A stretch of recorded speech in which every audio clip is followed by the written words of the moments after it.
शांति। ओम शांति।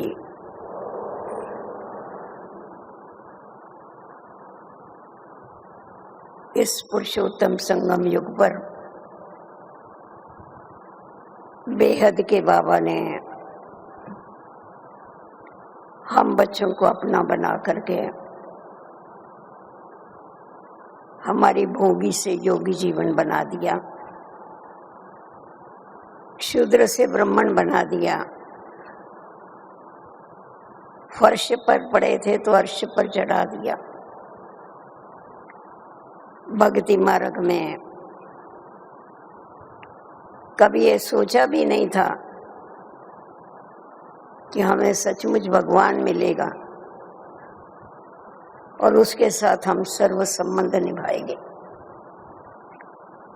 इस सारे विश्व के अंदर बहुत थोड़ी सी आत्माएं हैं जिन्हें ये परम सौभाग्य प्राप्त होता है। वो ब्राह्मण बच्चे ही हैं जो डायरेक्ट भगवान के द्वारा ब्रह्मा मुख से जन्म लेते हैं। पहले हम लोग ऐसा कहते थे कि भगवान जन्म देता है, पर कैसा जन्म देता है वो मालूम नहीं था। अभी जब हमें बाबा ने अपना बनाया और बाबा का बनने के बाद हमें ये रियलाइज हुआ कि कैसे बाबा ने हम बच्चों को स्मृति स्वरूप बना करके शूद्र से सच्चा सच्चा ब्राह्मण बना दिया, मर्जीवा जन्म दे दिया। बाबा ब्राह्मणों को पैदा इसीलिए करते हैं क्योंकि ब्राह्मणों के द्वारा यज्ञ की संभाल करनी होती है। ब्राह्मणों के द्वारा ही यज्ञ चलता। भक्ति मार्ग में हम भगवान से मदद मांगते थे। कोई भी काम होता था तो कहते थे भगवान हमको मदद करो, परंतु इस ज्ञान मार्ग में आके भगवान हम बच्चों से मदद मांगता है कि बच्चे आपकी पवित्रता की मेरे को मदद दो। अब यह बिचारी याद की तुम्हारी मदद दो, जिस मदद के आधार पर ये सारा विश्व अपवित्र से पवित्र बन जाए, नरक से स्वर्ग बन जाए। बाबा कभी बच्चों को घर बार छोड़ने की शिक्षा नहीं देते हैं, परंतु घर गृहस्थ में रहते हुए ही हमें पवित्र और योगी बनना सिखाते हैं। हम सभी के आगे बहुत बड़ा मिसाल है। ब्रह्मा बाप ने घर बार नहीं छोड़ा, उसके घर में ढेर के ढेर बच्चे आए, ढेर बच्चों का बाप बन गया। उनके साथ में रहते हुए सदैव न्यारा और प्यारा रहा। बाबा ने जो तीसरा ज्ञान का नेत्र दिया, उस ज्ञान नेत्र के आधार पर देव और देह के जो संबंधी हैं उनसे निराला बनने की, न्यारा बनने की बाबा ने जो शिक्षा दिया, उसके आधार पर हम बच्चों के अंदर वो शक्ति आई और सर्व के साथ रहते हुए भी, प्रवृत्ति में रहते हुए निवृत्त रहना उसने सिखा दिया। बाबा ने आके पहले पहले हम बच्चों के अंदर इस पुरानी दुनिया की सिचुएशन क्या है, क्या कंडीशन है, इस समय क्या परिस्थिति है, उसका वर्णन करके बताया कि ये जो पुरानी दुनिया है ये गई की गई, ये बारूद के ढेर के ऊपर खड़ी है, ये अंतिम श्वासों पर है। ये पुरानी दुनिया शमशान है और ये रौरव नरक है। बाबा ने ऐसे ऐसे महावाक्य उच्चारण किया जो महावाक्य सुनने के बाद हम बच्चों के अंदर वैराग्य वृत्ति पैदा हुई। जो है ही खलास होने वाली दुनिया, उससे दिल क्या लगानी। जो है ही शमशान, तो मुर्दों से दिल क्या लगानी। तो बाबा ने ये सारी समझ देके, तीसरा ज्ञान का नेत्र देके हम बच्चों को इस सृष्टि के ऊपर एक प्रवृत्ति में रहते हुए भी उपराम बनना सिखाया। अभी का जो समय चल रहा है वो वापस घर जाने का समय है, इसीलिए हमें सदैव उपराम रहना है। उपराम अर्थात जो ऊपर राम रहता है उसके साथ बुद्धि का योग लगा के रहना, न्यारा रहना है। और हम सभी ने नंबरवार पुरुषार्थ अनुसार इस बात का अनुभव किया कि जितना जितना पुरानी देह के संबंधी पुरानी दुनिया, पराई दुनिया, पुरानी बातें, पराई बातें, पुराने संस्कार, इन सभी से जितना जितना हम परे होते गए उतना उतना हमारा जीवन हमें प्यारा लगने लगा। न्यारा और प्यारा बनने का बाबा ने ऐसा बैलेंस सिखाया हम बच्चों को, जो गृहस्थ व्यवहार में रहते हुए भी कमल पुष्प के समान बना दिया। कैसा कमल का पुष्प कीचड़ में रहता है, परंतु सदैव कैसा उससे अलिप्त रहता है, उसको कभी स्पर्श तक भी नहीं करता है। तो बाबा ने बच्चों को ये कला सिखाई कि भले गृहस्थ व्यवहार में रहो, दुनिया में रहो, पर दुनिया तुम्हारे अंदर नहीं रहनी चाहिए। तुम्हारे अंदर सदैव एक बाबा की याद रहे, सदैव अपना घर याद रहे, सदैव अपनी नई दुनिया याद रहे। इसीलिए साकार बाबा हमेशा कहते थे, बच्चे तुम्हारे एक आंख में मुक्ति और दूसरे आंख में जीवन मुक्ति होनी चाहिए। जब तुम्हारे एक आंख में मुक्ति और दूसरे आंख में जीवन मुक्ति होगी तो ये जीवन बंधन वाली दुनिया तुम्हें याद भी नहीं आएगी। ये सब कुछ हमको साकार ब्रह्मा बाप ने प्रैक्टिकल में करके बताया कि कैसे सारा कार्य व्यवहार संभालते हुए बाबा की स्थिति कितनी उपराम थी, कितनी न्यारी थी। इसीलिए बाबा सभी का बहुत बहुत प्यारा था और प्यारा है, क्योंकि जिस दिन से शिव बाबा ने ब्रह्मा बाबा के तन में प्रवेश किया, उस दिन से लेकर के ब्रह्मा बाबा ने कभी भी तन को अपना नहीं समझा। बाबा हमेशा यही कहते थे कि ये शिव बाबा का रथ है, ये नंदी गण है। बाबा ने कभी ये नहीं कहा कि ये मेरा तन। बाबा की डिक्शनरी में दो बातों का, दो शब्दों का अभाव था, एक मैं और दूसरा मेरा। जब मैं ही नहीं हूं तो मेरा कहां से आया। तो सदैव जब हम बाबा को देखते थे सामने तो शिव बाबा ही दिखाई पड़ते थे, क्योंकि बाबा के नयनों में बाबा की याद इतनी समाई हुई थी और शिव बाबा तो उसकी भ्रुकुटी में बैठा ही था। तो बाबा को सदैव यही याद रहता था कि ये जो यज्ञ है ये भोलेनाथ का यज्ञ है, नहीं तो इतना बड़ा यज्ञ संभालना, 350 बच्चों का ध्यान रखना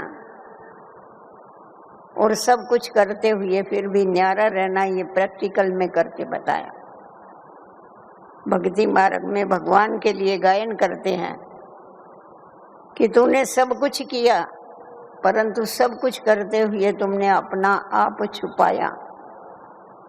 तो शिव बाबा के जो भी गुण थे और जो भी गुण हैं वो शिव बाबा ने साकार के द्वारा हम बच्चों को प्रैक्टिकल में बताए। कि कैसा न्यारा और प्यारा रहा जाता है।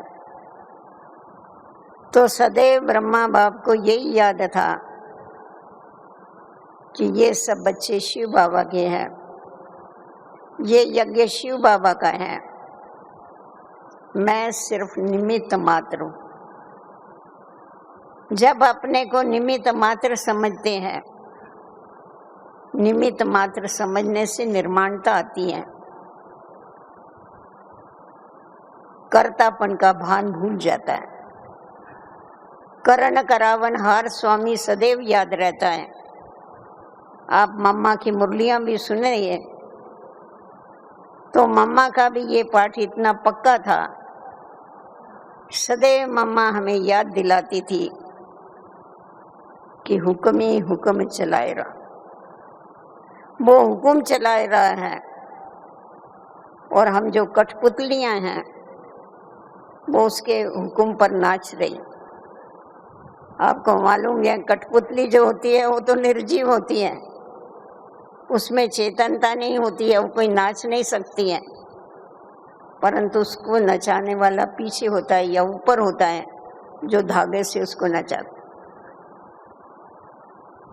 तो वैसे ही मम्मा सदैव ये याद रखती थी कि हम जो कठपुतलियां हैं बाबा की, हमको वो नचाता है, अर्थात हमारे द्वारा कार्य कराता है। हम तो सिर्फ निमित्त मात्र है। करण करावन हार स्वामी वही है। तो जितना जितना करण करावन हार स्वामी की स्मृति रहती है तो कभी भी कर्तापन या अहंकार नहीं आ सकता है, क्योंकि कराता वो है। किसके द्वारा कराएगा? हमारे द्वारा ही तो कराएगा, क्योंकि हम जो भी बच्चे हैं हम सब उसके राइट हैंड, हमारे द्वारा ही वो औरों को अनुभूतियां कराएगा, हमारे द्वारा ही बच्चों के द्वारा वो प्राप्तियां कराएगा। क्योंकि हम देखते हैं अगर किसी को भी कोई चीज देनी होती है तो कैसा देंगे? आप हाथ से देंगे ना। आज एक छोटा सा रुमाल भी देना होगा तो हाथ से देंगे, लेने वाले भी हाथ से लेंगे। हम बाबा के सब हैंड्स हैं, राइट हैंड्स हैं। तो बाबा इसीलिए हमारे द्वारा सर्व ईश्वरीय प्राप्तियां जो है वो सारे विश्व को कराता है। परंतु अगर हमारे अंदर वो कर्तापन का भान आ जाता है कि मैं करता हूँ, तो प्राप्ति ना सामने वाले को होती है ना मुझे उससे कुछ फायदा होता है। तो ये प्रैक्टिकल में देखा कि बाबा को कितना ये याद रहता था कि ये सब कुछ जो करता धरता है वो ही है और मैं तो सिर्फ निमित्त मात्र हूँ, बाबा के डायरेक्शन के ऊपर चल रहा हूँ। ये तन भी उसका हो गया, बाकी मेरा क्या रहा? मैं तेरा और तू मेरा, इसके बगैर उसको कुछ भी याद नहीं था। बाबा ने बच्चों को बहुत स्नेह से, बहुत प्यार से, बहुत लाड से पाला, परंतु हम देखते थे बाबा ने पालना ऐसी श्रेष्ठ दिया बच्चों को साकार के द्वारा, और साकार ने भी, जो देवताएं भी अपने बच्चों को नहीं पाल सकते, इस दुनिया के बाप तो क्या बच्चों को पाले। परंतु बाबा जितना ही प्यारा था उतना न्यारा भी बहुत था।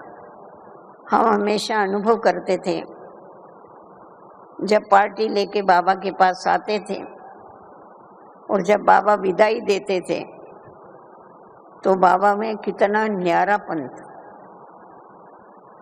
जब भी आते थे और सारा समय जब रहते थे हम जितना भी दिन, वो कितना प्यार करता था, कितना ध्यान रखता था।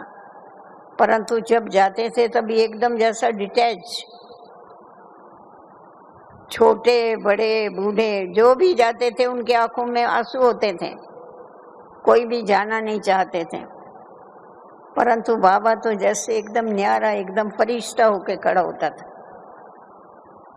और बाबा बच्चों को हाथ हिला करके, रुमाल हिला के विदाई देता था और स्लोगन पक्का कराता था, खुश रहो, आबाद रहो और ना विसरो ना याद रहो। खुश भी रहो, आबाद भी रहो भूलना भी नहीं और याद भी नहीं रहना। तो बाबा की देखो कितनी न्यारी और प्यारी स्थिति थी, याद भी करता था और भूल याद करते हुए भी जैसा कि भूला हुआ। तो ये प्रैक्टिकल में देखा कि कैसा बाबा ने हम बच्चों की पालना की, हमारे अंदर वो न्यारापन लाया कि ये जो भी है ये सब कुछ विनाशी है, हमारे सर्व अविनाशी संबंध एक ही बेहद बाबा के साथ है।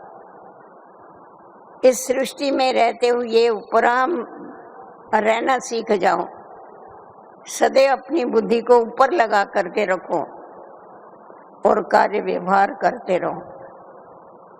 इसलिए बाबा ने हम बच्चों को बड़ी अच्छी युक्ति बताई कि जब तुम अमृत वेले उठते हो उस समय पर ये संकल्प करो कि हम अभी अभी बाबा के साथ ऊपर से नीचे अवतरित हुए। मैं अवतरित हुई आत्मा हूँ, क्योंकि अवतार जो होते हैं वो टेम्पररी होते हैं। अवतार जो होते हैं उनकी कभी किसी से अटैचमेंट नहीं होती है। अवतार जो होते हैं वो हमेशा न्यारे रहते। तो जब तुम ये ख्याल में रखेगे, जैसे बाबा कहता है कि मैं इस ब्रह्मा के तन में अवतरित होता हूँ, वैसा तुम रोज मेरे साथ साथ ऊपर से नीचे अवतरित हो, तो सारा दिन क्या होगा, तुम्हें बहुत अच्छी प्रैक्टिस हो जाएगी वापस जाना और फिर आना, जाना और आना।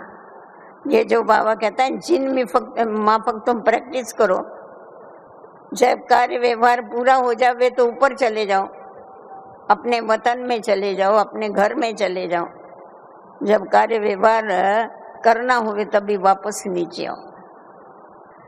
अभी हम अगर याद रखते हैं कि हमको 5000 बरस हो गए अपना घर छोड़ने को, तो उस प्रैक्टिस के लिए टाइम लगेगा। इसीलिए बाबा कहता था कि अभी अभी आए हैं, ये याद रखो, अभी अभी आए हैं और अभी अभी हमको वापस जाना है। तो जब ये याद रहेगा कि हम अभी अभी आए हैं और अभी अभी जाना है, तो तुम्हारी बुद्धि आप ही उपराम हो जाएगी, आप ही न्यारी हो जाएगी। क्योंकि आए हैं और जाना है। किसके लिए आए हैं? धर्म स्थापन अर्थ आए। अवतार होते ही है धर्म स्थापन करने के लिए। जब तुम्हें ये याद रहेगा कि हम धर्म स्थापन अर्थ आए हैं, तुम्हारे से कोई अधर्म का काम नहीं हो सकेगा।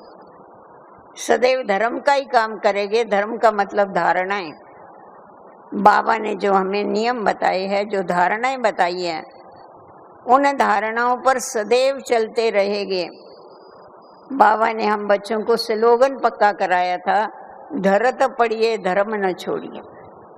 मरना भी पड़े, धरती पर गिरना भी पड़े, परंतु अपना धर्म अर्थात अपनी ईश्वरीय धारणाएं जो है वो हमें ब्राह्मण कुल की धारणाएं कभी भी छोड़नी नहीं।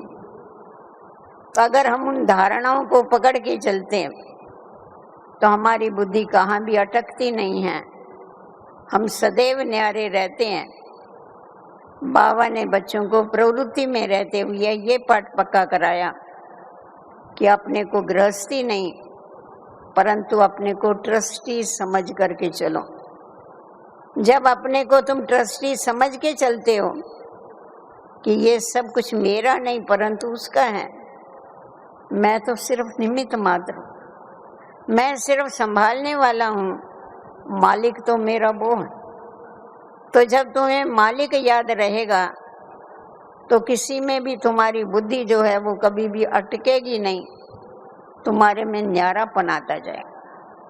तो उपराम बनने के लिए, निमित्त भाव लाने के लिए एक तो अपने को ट्रस्टी समझने की आवश्यकता है और दूसरा साक्षी दृष्टिया होकर के पीछे इस खेल को देखने की आवश्यकता। जितना जितना हम साक्षी बनते जाते हैं, साक्षी स्थिति हमको न्यारा बनाती है। साक्षी स्थिति ऐसी है जो हमको सच्चा हीरा भी बनाती है और इस वर्ल्ड ड्रामा में हीरो का पार्ट भी बजाने को लगाती है। इतना न्यारापन हमारे अंदर आ जाता है। तो बाबा ने कहा कि साक्षी होके इस खेल को देखो। तो हमने देखा ब्रह्मा बाबा इतना सारा कार्य व्यवहार करते हुए, इतने बच्चों को संभालते हुए, इतने बड़े यज्ञ को संभालते हुए सदैव साक्षी रहा, सदैव न्यारा रहा, सदैव डिटैच रहा, साक्षी होके देखता रहा। खुद का पाठ भी साक्षी होके बजाया, औरों के पाठ को भी साक्षी होकर के देखा। इसीलिए बाबा की स्थिति सदैव अचल और अडोल रही। और मम्मा ने बाबा को पूरा 101% फॉलो किया। इसीलिए आज भी देखो, हमेशा आसमान में देखेंगे तो ध्रुव तारा किसका प्रतीक है? मम्मा का प्रतीक। कुछ भी हो जावे, परंतु उसने कभी अपनी स्थिति को नीचे ऊपर नहीं किया। दूसरे सितारे आप देखेंगे ना तो इधर के उधर, उधर के उधर होते रहते। तो बाबा हमेशा बताते थे, बच्चे देखो, एक है ये आसमान का तारामंडल और तुम्हारा है धरती का तारामंडल। तो ये धरती के तारामंडल में ज्ञान सूर्य शिव बाबा है, और फिर ज्ञान चंद्रमा ब्रह्मा बाबा है, ध्रुव सितारा मम्मा। और सितारे भले अपनी जगह छोड़े, परंतु ध्रुव कभी अपनी जगह नहीं छोड़ता है। तो सचमुच हमने देखा कि कितनी भी परिस्थिति आई, कुछ भी हुआ, परंतु मम्मा अपनी स्वस्थिति में हमेशा रहे, कभी भी हलचल में नहीं आई। मम्मा के ऊपर कितना बड़ा हिसाब किताब का पेपर आया, शारीरिक हिसाब किताब का, पर अंत तक अगर आप मम्मा का चेहरा देखेंगे तो चमकता था। मम्मा का चेहरा मुस्कुराता हुआ ही रहा। तो ये क्यों? क्योंकि साक्षी होकर के पाठ बजा रही थी, न्यारी होकर के पाठ बजा रही थी। तो बाबा हम बच्चों को यही सिखाते हैं कि तुम न्यारे होकर के पाठ बजाओ तो हीरो बन जाएंगे तुम इस ड्रामा के। न्यारे होकर के बजाओ तो एक सच्चा हीरा बन जाएंगे। तुम्हारे ऊपर किसी भी परिस्थिति का, किसी भी व्यक्ति का, किसी भी वस्तु का लेप छेप नहीं लगेगा। तुम्हारे अंदर ऐसा न्यारापन आता जाएगा। उसके बाद बाबा को सदैव ये बेहद का ड्रामा याद था। बाबा को नथिंग न्यू का पाठ पक्का था। कुछ भी होता है नया नहीं, कल पहले वाला ही है। कोई बात नई होती है ना तो आश्चर्य लगता है। जैसा प्रश्न चिन्ह जो है वो स्थिति को डगमग करता है, ऐसा क्यों हुआ, ये क्यों हुआ, वो क्यों हुआ। कभी कोई ऐसा बोलते, अरे ये क्या हो गया, कोई नहीं, अचानक बात हो जाती है तो ऐसा, ये क्या हुआ। बाबा बोलता है, फेल हो गए तुमको ड्रामा याद नहीं, इसीलिए तुमको धक्का लगा, ये क्या हुआ। नया थोड़ा ही हुआ, ये कलप ऐसा ही होता है। तो बाबा को ये जो पाठ था, ये बाबा ने प्रैक्टिकल में बताया कि मेरे को देखो कितना पक्का है ब्रह्मा बाबा। इसीलिए भले समाज ने कितना भी ऑपोजिशन किया, देशवासियों ने किया, परदेश वालों ने किया, पेपरों में कितना उल्टा सुलटा पड़ा, परंतु बाबा कभी डगमग नहीं। बाबा कहता था, ये कल पहले भी तो ऐसा ही हुआ था, अभी भी ऐसा ही हुआ। कभी कभी ऐसा होता था, सिंध वाले घमसान कर करके थक जाते थे, चुप हो जाते थे। बाबा कहता था, ये क्या आजकल ये कुछ करते नहीं, क्या बात। मतलब बाबा मनोरंजन करता था। वो लोग जो भी करते थे बाबा उससे अपना मनोरंजन करता था, मन को कभी रंज नहीं करता था, दुखी नहीं करता। तो न्यारा रहने में और ड्रामा को याद करने में और साक्षी होने में कितना फायदा है, ये बाबा ने प्रैक्टिकल में हम बच्चों को बताया। तो मैं निमित्त मात्र हूँ, ये यज्ञ बाबा का है, ये पाठ बाबा ने हमेशा ही पक्का करा। तो वैसा ही बाबा ने प्रवृत्ति वालों को भी ये पक्का कराया हुआ है कि आप भी प्रवृत्ति में रहो, परंतु निमित्त मात्र रहो, उपराम होकर के रहो, न्यारे होके रहो, तो आपको फायदा ही फायदा। जिस प्रकार बाबा ने बच्चियों को सेवा स्थान दिए सेवा करने के लिए, वैसे ही बाबा ने प्रवृत्ति वालों को भी घर नहीं दिया रहने के लिए, सेवा स्थान दिया। आप अगर उसको मेरा घर समझेंगे तो फंस जाएंगे, परंतु अगर ये याद रखेंगे कि ये बाबा का सेवा स्थान है, बाबा ने मुझे सेवा के लिए यहाँ रखा हुआ है, तो आप सदैव न्यारे रह सकेंगे, सदैव उपराम रह सके। मेरा समझना, मेरा आया मन मरा। माया तो देखती रहती है यही कि ये मेरे के चक्कर में फंसे और मैं इसको मारूं, इसका गला दबाऊं। इसीलिए कभी भी मेरा नहीं समझना। बाबा ने हम बच्चों को तेरे का पाठ पक्का कराया, सब कुछ तेरा, मैं भी तेरा तो सब कुछ तेरा, मेरा कुछ है ही नहीं। तो इसीलिए प्रवृत्ति में रहते हुए आपके ऊपर डबल जवाबदारी। एक तो बाबा ने आपको काम दिया, चैरिटी बिगिंस एट होम। आप पहले अपने घर वालों का उद्धार करो, उनको बाबा का बनाओ। आप बनाते रहो, सुने नहीं सुने, थोड़ा बहुत उसको ज्यादा ज्ञान नहीं सुनाना उनको, वो ज्यादा पसंद नहीं करते। घर वाले ज्यादा ज्ञान सुनना पसंद नहीं करते हैं, हमारा परिवर्तन देखना पसंद करते। आप ज्ञान सुनाएंगे, वो बोलेंगे बस हो गया, हमने बहुत सुना है, जरूरत नहीं हमको सुनने। परंतु अगर हमारे जीवन में परिवर्तन आता है तो उस परिवर्तन का उनके ऊपर प्रभाव पड़ता है। और बाबा ने देखो हमेशा हम बच्चों को ये बताया, सेवाएं अनेक प्रकार की हैं। आप मुख के द्वारा ज्ञान का दान कर सकते, ज्ञान की सेवा कर सकते। मनसा के द्वारा आप योग की सेवा कर सकते, शांति का दान दे सकते। और कर्मों के द्वारा आप गुणों का दान दे सकते। सबसे बड़ी सेवा है गुणों का दान। तो इसीलिए प्रवृत्ति में रहते हुए भी अगर गुणों का दान देते हम, बाबा ने जो हमें दिव्यता सिखाई है उस दिव्यता को साथ में लेकर के चलते हैं, तो घर वालों के ऊपर उसका बहुत बड़ा इफेक्ट पड़ता है। परंतु अगर हम लिप्त होकर चलते हैं, फंस के चलते हैं, उसमें मेरा समझ के चलते हैं, तो मेरा समझने के कारण क्या होता है, आप कितना भी ज्ञान सुनाएंगे ना, वो आपसे सुनना चाहेंगे और ना वैसा बनना चाहिए। इसीलिए जितना हो सके उतना न्यारा बनने के लिए हमेशा ये याद रखो कि बाबा ने मेरे को विशेष ये सेवा स्थान दिया है, मेरे को सेवा करनी है। एक तो जो हमारे रिश्तेदार है उनकी सेवा करनी है, और दूसरा सारे विश्व की सेवा करनी। उसके लिए हमको योग का दान देना है, उसके लिए हमको ज्ञान का दान देना है। अपनी मनसा को सदैव बाबा के साथ लगा के रखना है। और जिस समय हम ये समझते हैं कि ये घर नहीं है, परंतु ये मंदिर है, ये आश्रम है। आश्रम का मतलब क्या होता है, जहाँ पवित्रता है, जहाँ पर स्वच्छता है, उसको आश्रम कहा जाता है। तो नेचुरल है, हमारी जीवन स्वतः ही क्या होती है, पवित्र बनती जाती है। और आश्रम किसका है, जिसका होगा उसकी याद तो आएगी ना, बाबा का घर है। तो अपना घर नहीं, परंतु ये बाबा का घर है।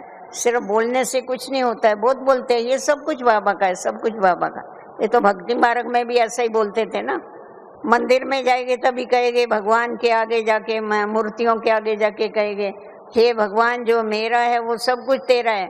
और घर में आएगा तो जो तेरा है सो भी मेरा है। तो ये भी अगर इधर भी ऐसा ही किया अगर हमने कि ये सब कुछ बाबा का है, और फिर हम अपनी मत पर चलते रहे, तो बाबा का कहाँ हुआ, वो तो मेरा ही हो गया। तो मेरा हो गया तो ये मेरे का फेरा ऐसा है जो माया इसमें बहुत हैरान करती है। उपराम स्थिति तो क्या, कोई भी स्थिति नहीं रह सकती, स्थिति हमेशा डगमग होती रहती है। आप थोड़ा सा विचार करो, आप जिसके ऊपर बैठे हो, अगर इसका बैलेंस ठीक नहीं है, बैठने सोफा है या कुर्सी है, तो डगमग होता है ना, हिलता है, आपको मजा आएगा। तो जिसकी स्थिति डगमग होती है वो हमेशा क्या होता है, हिलता रहता है, बेजार रहता है, वो उसको कोई अनुभूतियां नहीं हो सकती है।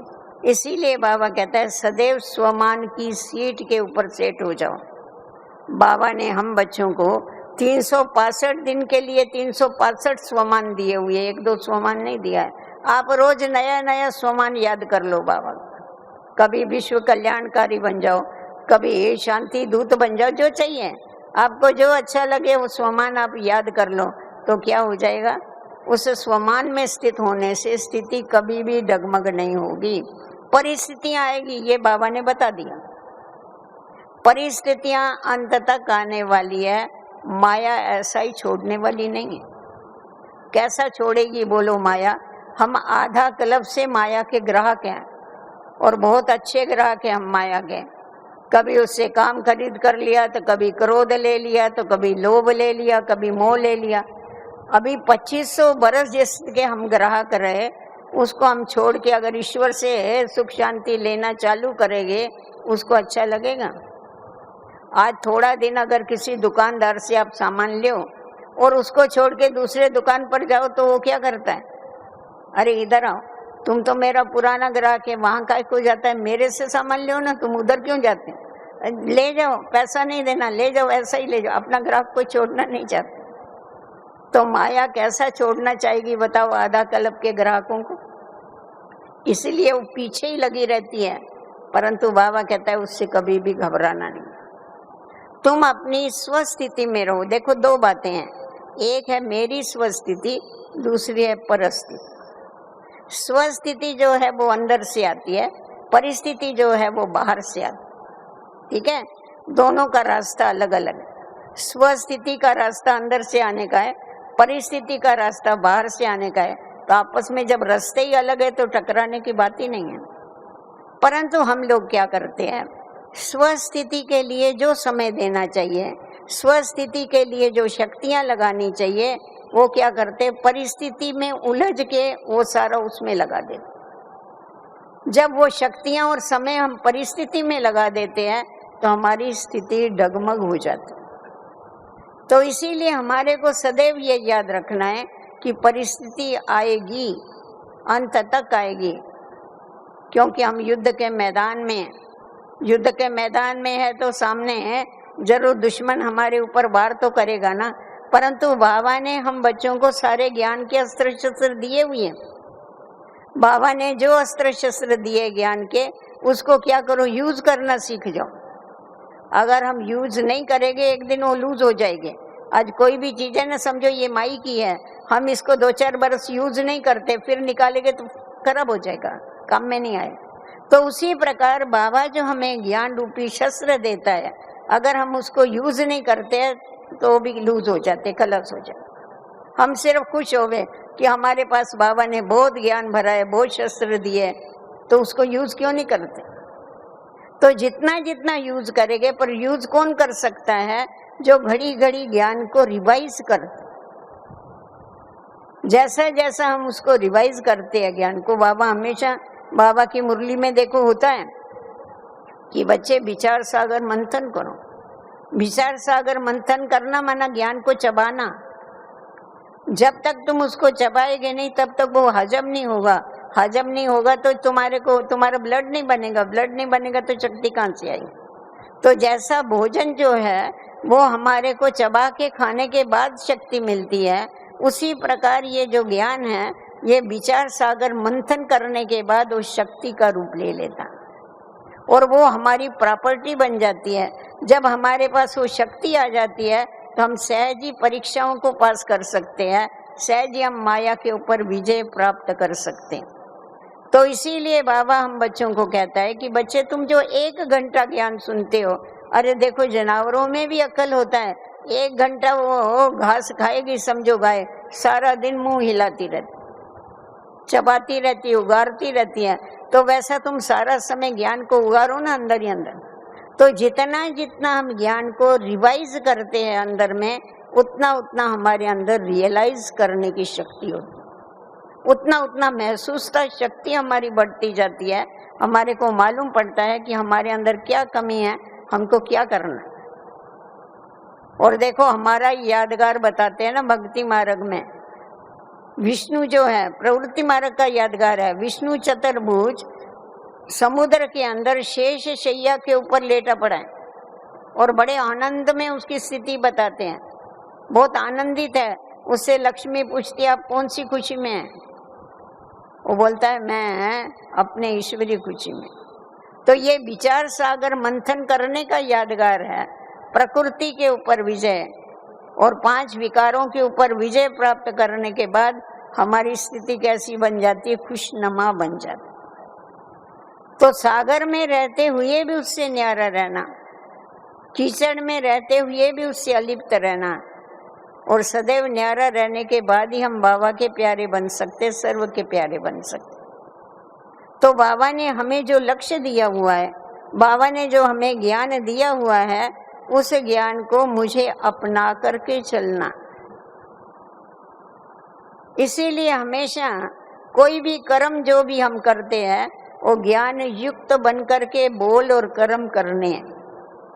अभी 2 दिन पहले भी बाबा ने कहा, कोई कोई सोचते बहुत है, ऐसा करेंगे, ये करेंगे, वो करेंगे, करेंगे कुछ भी नहीं। अभी देखना, बाबा को भी तो दिलासे देते, बाबा आप देखना हमारी स्थिति आगे चल के बहुत अच्छी हो जाए। अरे आगे चल के थोड़े अभी अच्छी करके बताओ ना, आगे आगे कौन सा आने वाला है समय, ये तो बताओ आगे क्या होने वाला है। अभी अगर अच्छी नहीं तो आगे कैसे अच्छी होगी। तो अभी से हमारे को क्या करना पड़ेगा, अपनी स्थिति को मजबूत बनाना पड़ेगा ना। तो मजबूत बनाने के लिए स्थिति को हमारे को हमेशा जैसा बाबा याद रहे, वैसा ही ड्रामा भी हमेशा हमको याद रहे। ड्रामा की पॉइंट ऐसी पॉइंट है जो स्थिति को एक रस बना देती है, एकदम अचल और अडोल बना देती। भक्ति मार्ग में गायन करते थे, सारी सृष्टि तेरे सूत्रधारी। ये जो सारी सृष्टि है, सारे सृष्टि के मनुष्य हैं, ये सारी सृष्टि है, भगवान को कहते थे तेरे सूत्र में, तेरे धागे में बांधी हुई है। परंतु बाबा ने आके बताया ये मेरे सूत्र में नहीं, ये ड्रामा के सूत्र में बांधी। हर एक आत्मा जो भी पार्ट प्ले करती है वो ड्रामा प्लान अनुसार ही करती। हर एक कोई ड्रामा के बंधन में बांधा हुआ है। इसीलिए आप किसी के साथ भी कार्य व्यवहार करते हुए हमेशा ये याद रखो कि ये जो एक्टर है ये अपना पार्ट बड़ा एक्यूरेट बजा रहा है, ये अपना पार्ट ठीक बजा रहा है, मुझे मेरा पार्ट ठीक बजाना है। क्योंकि ये संगम युग है। समय की भी अगर यादगार रहती है ना तो हमारे ऊपर अटेंशन रहता है कि अब ये समय कौन सा चल रहा है। संगम युग देखो कितना छोटा सा युग है, और युगों की भेंट में तो इसकी आयु कितनी छोटी। उसमें भी हम देखते हैं छोटी सी आयु, युग की छोटी सी आयु होते, कोई कभी आया कोई कभी आया, कोई कितने देरी से आए, कोई अभी आए, कभी कभी आए होंगे। तो इतने थोड़े समय में हमारे को ऊंची स्थिति को प्राप्त करना है, तो उसके लिए हमारे को क्या करना पड़ेगा, मेहनत भी करनी पड़ेगी और अपनी स्पीड को बढ़ाना पड़ेगा। जब तक हम अपनी स्पीड को नहीं बढ़ाएंगे तब तक हम अपने लक्ष्य तक नहीं पहुंच सकेंगे। क्योंकि हम सभी का लक्ष्य क्या है, ब्राह्मणों का बाप समान बनने का लक्ष्य है, अव्यक्त बनने का लक्ष्य है, फरिश्ता बनने का लक्ष्य है। क्योंकि हमें मालूम है कि ब्राह्मण सो फरिश्ता, फरिश्ता सो देवता। जब तक हम फरिश्ता नहीं बने तो देवता नहीं बन सकते। तो फरिश्ता बनना है तो बाबा ने कहा बच्चे अभी से फरिश्ता बन जाओ। फरिश्ता माना हल्का, डबल लाइट। तो घर गृहस्थ में रहते हुए, प्रवृत्ति में रहते हुए सारा बोझ बाबा कहता है तुम मेरे को दे दो और खुद निश्चिंत हो जाओ। आज दुनिया में ऐसा कोई व्यक्ति होगा जो कहेगा तुम तेरा बोझ मेरे को दे दो, और यो बोलेगा मेरा बोझ तू उठा। यहाँ तो बाबा कहता है तुम सारा बोझ मेरे को दे करके तुम निश्चिंत होकर के क्या करो, बाबा को याद करो। तो जब हम सारा बोझ बाबा को दे देते हैं, प्रेम से उसके हवाले सब कुछ कर डालते हैं, तो क्या होते हैं, हम एकदम हल्के हो जाते हैं। बाबा रिस्पॉन्सिबल बैठा है, मेरे को कुछ नहीं करना है, बाबा जैसा बोलेगा वैसा करेंगे। शुरू की आपने हिस्ट्री सुनी होगी, कितना बड़ा 350 भाई बहने यज्ञ में थे। उस समय बेगरी पाठ चला, यज्ञ में एक दाना भी नहीं था खाने के लिए, परंतु उस समय भी बाबा की स्थिति क्या जबरदस्त। बाबा का जैसा आप फोटो देखते हैं ना, सदैव बाबा का चेहरा ऐसा ही, एकदम निरसंकल्प, एकदम खुशी में, आनंदमय। इतनी आनंदमय स्थिति कैसी रही? क्योंकि बाबा ने कभी भी अपना नहीं समझा। ये सब कुछ ही बाबा का है, मैं तो निमित्त मात्र हूँ। निमित्त समझने से न्यारापन आता है। बच्चे बाबा के हैं, यज्ञ बाबा का है, बाबा बैठा है, बाबा संभालेगा, और बाबा नहीं संभाला। और आज भी कौन संभालता है? कौन किसको संभाल सकता है? वही संभालता है। परंतु हम जो समझते हम करते हैं, ये जो कर्तापन का भान है ना, ये नीचे गिराता है। कर्तापन का भान और विकारों को लाता है, परंतु निमित्त समझने से क्या होता है? ये सब कमजोरियां दूर हो जाती। निमित्त समझने से हल्कापन आता है। फरिश्ता बनने के लिए हमको निमित्त जरूर समझना पड़ेगा। अगर मैं करता हूं, अगर ये आया तो फिर करता, तो फिर फंसेगा, जाएगा कहाँ? जो करता है उसको भरना पड़ेगा ना। पर मैं करता ही नहीं हूं, वो करा रहा है। हम उसके डायरेक्शन के अनुसार कर रहे हैं, तो जवाबदार वो हो गया। बाबा ने कितनी बारी तो ये भी कहा ना, अगर समझो मैं ब्रह्मा के द्वारा, ब्रह्मा कोई भी कुछ करता है, अगर कोई गलती भी होती नहीं है, पर हो भी जावे तो भी मैं बैठा हूं, मैं आप ही ठीक कर दूंगा, क्योंकि मैं जवाबदार हूं। तो ब्रह्मा ने जैसा सर्वस्व दे दिया एक धक से, शिव बाबा के ऊपर बलि चढ़ गया, वैसा अगर हम एक धक से उसके ऊपर बलि चढ़ जाते हैं तो वो हमारे को इतनी ही मदद करता है। परंतु हमारी स्थिति के ऊपर है कि हम उसके कितने हवाले होते हैं।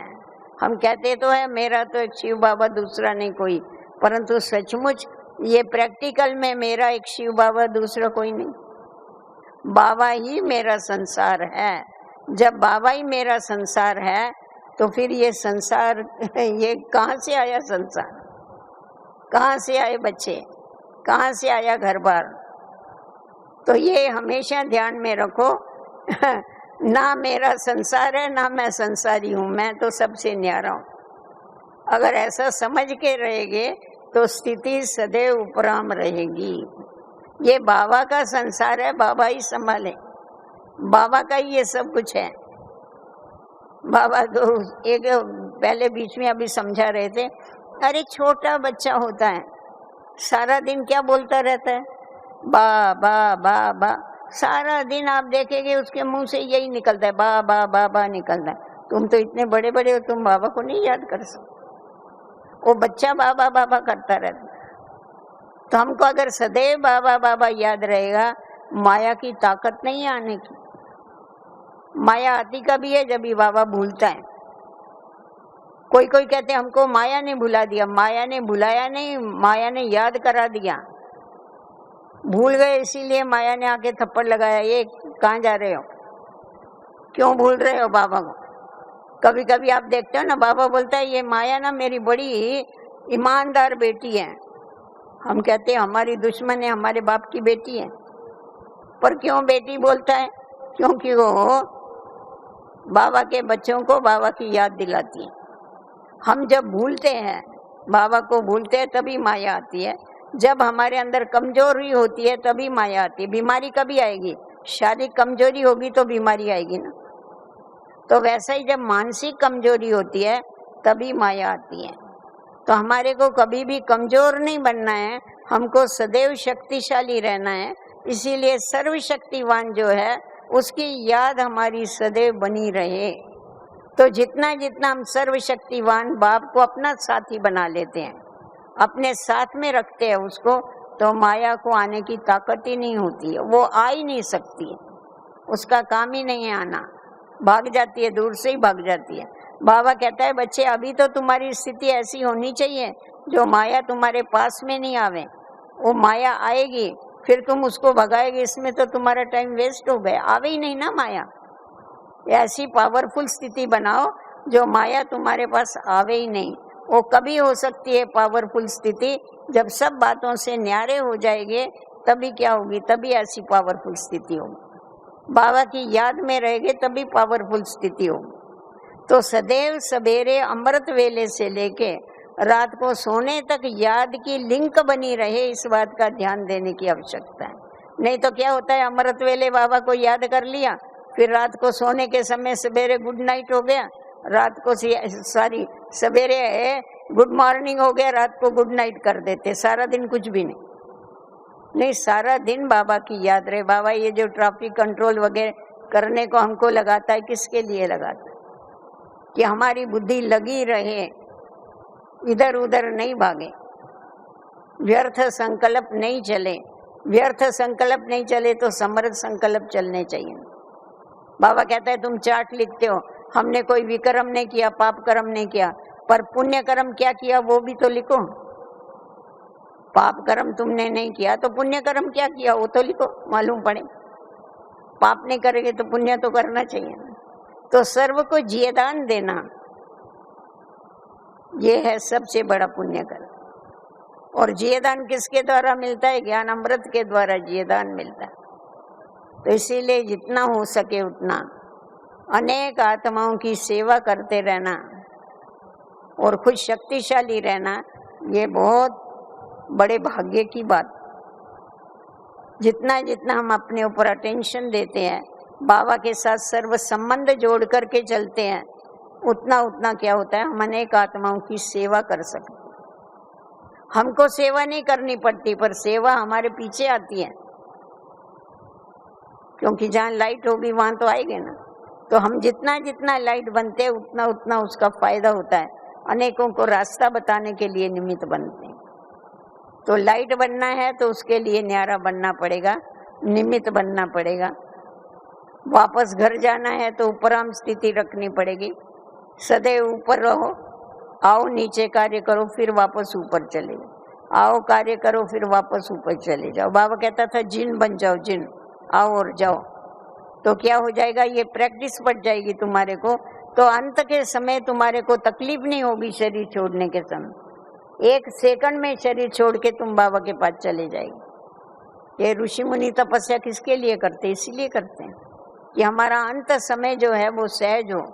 तो बाबा ने तो हम बच्चों को कहते, बाबा ने कहा ना, मरे हुए को कौन मारता है? मरे हुए को नहीं मारा जाता है। तुम तो मर गए ना पुरानी दुनिया से, तो इसीलिए तुम्हारे को ये दुनिया भूलने में कभी भी मेहनत नहीं लगनी चाहिए। मरे हुए को कुछ याद होता है क्या?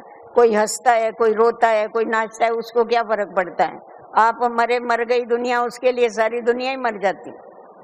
तो हमारे को ये मालूम नहीं पड़ता था आप मर गई दुनिया। अभी मालूम पड़ता है कि हम मर गए तो हमारे लिए तो पुरानी दुनिया मर गई या जिंदी है अभी तक। क्या बोलते हैं आप लोग? जिंदी है आप लोगों के लिए?